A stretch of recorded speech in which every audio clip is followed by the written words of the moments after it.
छत्तीसगढ़ में माफियाओं पर बुलडोजर चलाने के पूर्व मंत्री बृजमोहन अग्रवाल के बयान को लेकर सियासत शुरू हो गई है। बृजमोहन अग्रवाल ने कहा था कि छत्तीसगढ़ को खुशहाल बनाने के लिए यहां बुलडोजर चलाने और तुष्टीकरण की राजनीति बंद करने की जरूरत है। इस पर कांग्रेस नेता सुशील आनंद शुक्ला ने कहा कि छत्तीसगढ़ में कोई माफिया नहीं है। साथ ही कहा कि बृजमोहन अग्रवाल को अगर इतना शौक है तो क्या वो बीजेपी शासन में हुए घोटालों के आरोपियों पर बुलडोजर चलवाएंगे।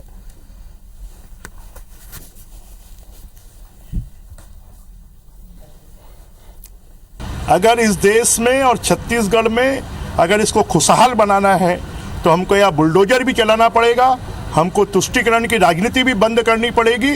छत्तीसगढ़ में तो कोई भी ऐसा माफिया नहीं है कि जिसके खिलाफ बुलडोजर चलाने की या इनकाउंटर करने की आवश्यकता होता। अब बृजमोहन अग्रवाल जी को इतना बुलडोजर चलाने का शौक है तो कुछ बड़े अपराध हुए हैं छत्तीसगढ़ में। डीकेएस घोटाला हुआ है तो डीकेएस माफिया पे बुलडोजर चलाएंगे, साहस है? या फिर नान माफिया पे बुलडोजर चलाएंगे 36,000 करोड़ के नान घोटाला को। छत्तीसगढ़ में माफियाओं पर बुलडोजर चलाने के पूर्व मंत्री बृजमोहन के बयान के बाद अब सियासत शुरू हो गई है। बृजमोहन अग्रवाल ने कहा था कि छत्तीसगढ़ को खुशहाल बनाने के लिए यहां बुलडोजर चलाने और तुष्टीकरण की राजनीति बंद करने की जरूरत है। इस पर कांग्रेस नेता सुशील आनंद शुक्ला ने कहा है कि छत्तीसगढ़ में कोई माफिया नहीं है। साथ ही उन्होंने यह भी कहा कि बृजमोहन अग्रवाल को इतना ही शौक है तो क्या वो बीजेपी शासन में हुए घोटालों के आरोपियों पर बुलडोजर चलवाएंगे।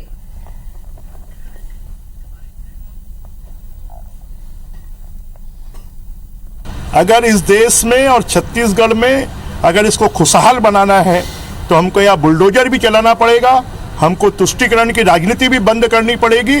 छत्तीसगढ़ में तो कोई भी ऐसा माफिया नहीं है कि जिसके खिलाफ बुलडोजर चलाने की या इनकाउंटर करने की आवश्यकता होता। अब बृजमोहन अग्रवाल जी को इतना बुलडोजर चलाने का शौक है तो कुछ बड़े अपराध हुए हैं छत्तीसगढ़ में। डीकेएस घोटाला हुआ है तो डीकेएस माफिया पे बुलडोजर चलाएंगे, साहस है? या फिर नान माफिया पे बुलडोजर चलाएंगे 36,000 करोड़ के नान घोटाला को। तो हमेशा से हमने देखा है कि अलग अलग राज्यों में अक्सर बुलडोजर पर राजनीति होती रहती है और अब इस राजनीति की शुरुआत छत्तीसगढ़ में भी हो रही है। चुनावी साल है, लिहाजा के अलग अलग मुद्दों पर राजनीति लगातार जारी है और इस वक्त हमारे साथ ज्यादा जानकारी के लिए, ज्यादा बातचीत के लिए घनश्याम राजू तिवारी जी जुड़ रहे हैं, कांग्रेस के वरिष्ठ प्रवक्ता है। बहुत बहुत स्वागत है आपका घनश्याम जी। और संजय श्रीवास्तव भी हमारे साथ जुड़ गए हैं, बीजेपी के वरिष्ठ नेता है। संजय जी, आपका भी स्वागत है।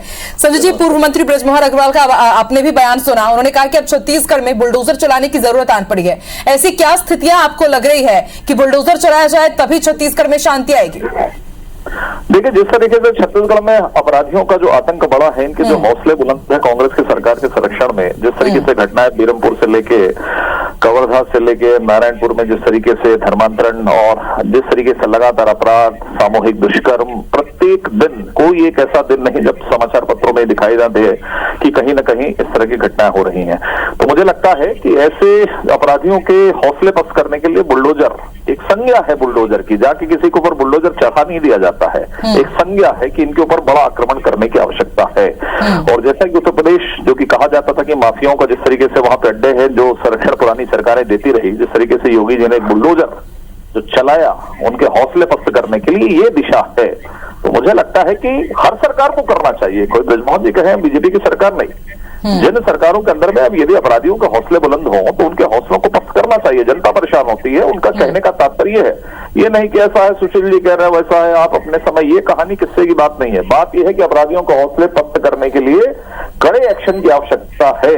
आज खाकी वर्दी की पिटाई हो रही है भूपेश बघेल की सरकार में, अनेक घटनाएं, उस दिन भी जो बीरमपुर में हुआ, खाकी वर्दी पर भी पथराव हुआ, उनको भी मारा गया। खाकी वर्दी वाला पिटाई करेगा। अभी वीडियो वायरल हो रहा है इस बैजनाथ पार्क के अंदर में, जिस तरीके से चमकाया जा रहा है, 2 पुलिस के कर्मियों को जिस तरीके से गाली गलौज की गई, ये क्या है? ठीक है, घनश्याम जी से पूछ लेते हैं। घनश्याम जी कई उदाहरण गिनाए हैं यहाँ पर संजय जी ने। उनका कहना है कि कानून व्यवस्था पूरी तरह से बिगड़ी हुई है छत्तीसगढ़ की। और अगर हम उत्तर प्रदेश की बात करें, वहां पर बुलडोजर चला, वापस सत्ता मिली बीजेपी को, आपको नहीं लगता अगर बुलडोजर यहाँ चलेगा तो आपके लिए तो फायदेमंद ही साबित हो सकता है ये? देखिए, निश्चित तौर पर छत्तीसगढ़ एक शांत और भ्रांत प्रदेश है। यहाँ पर इस प्रकार की हिंसात्मक बातों को करके भारतीय जनता पार्टी जिस प्रकार की राजनीति करना चाहती है वो छत्तीसगढ़ में चलने वाला नहीं है। दरअसल भारतीय जनता पार्टी कंफ्यूज हो चुकी है। कभी ये मोदी और शाह के चेहरे पर चुनाव लड़ने की बात करते हैं, अब इनके पास आसरा बच गया है योगी जी का। तो ये जाकर कह रहे हैं कि अब बुलडोजर की भाषा में हम प्रदेश में राजनीति करना चाहते हैं। सच बात यह है, चाहे बीरनपुर की बात करें, नारायणपुर की बात करें, चाहे प्रदेश के अन्य कवर्धा की बात करें, आखिर उसके पीछे लोग कौन थे? भारतीय जनता पार्टी से जुड़े हुए लोग। तो भारतीय जनता पार्टी के लोग प्रदेश में असामाजिक तत्व बनकर जिस प्रकार से गुंडागर्दी कर रहे हैं और उस पर ये जो बयानबाजी आ रहा है, तो निश्चित तौर पर ये मैं कह सकता हूँ, जो 15 सालों में इन्होंने कानून के राज में जो परिस्थितियां देखी है, आज उससे बेहतर परिस्थिति एनसीआरबी के आंकड़े उठा के देख लीजिए। और मैं बार बार कहता हूँ, फिर से कहूंगा कि अपराधी का चेहरा होता है, अपराध का चेहरा होता है। छत्तीसगढ़ में कानून व्यवस्था के साथ किसी भी प्रकार का मजाक करने वाले, चाहे वो कोई भी व्यक्ति हो, उनके खिलाफ में कार्रवाई हुई है। क्या ये उत्तर प्रदेश जैसा माफिया राज छत्तीसगढ़ में चाहते हैं? क्या इनको दिखाई पड़ता है कि छत्तीसगढ़ में माफिया राज है, गुंडागर्दी है, भाईगिरी है? भारतीय जनता पार्टी अपने मुद्दों से भटक चुकी है, इनके पास मुद्दा नहीं है, ये मुद्दा विहीन हो चुके हैं। संजय जी, क्या मुद्दों से भटकाने के लिए बीजेपी इस तरह के बयान जारी करती है? और क्या वाकई अगर कोई अपराध हो रहा है तो उसका सोल्यूशन बस क्या बुलडोजर वाली कार्रवाई ही है? देखिए कितनी कमजोर सरकार है, कितनी कमजोर दलीलें हैं कि सरकार में रहते हुए ये तमाम प्रकार के अपराध को रोक नहीं पा रहे।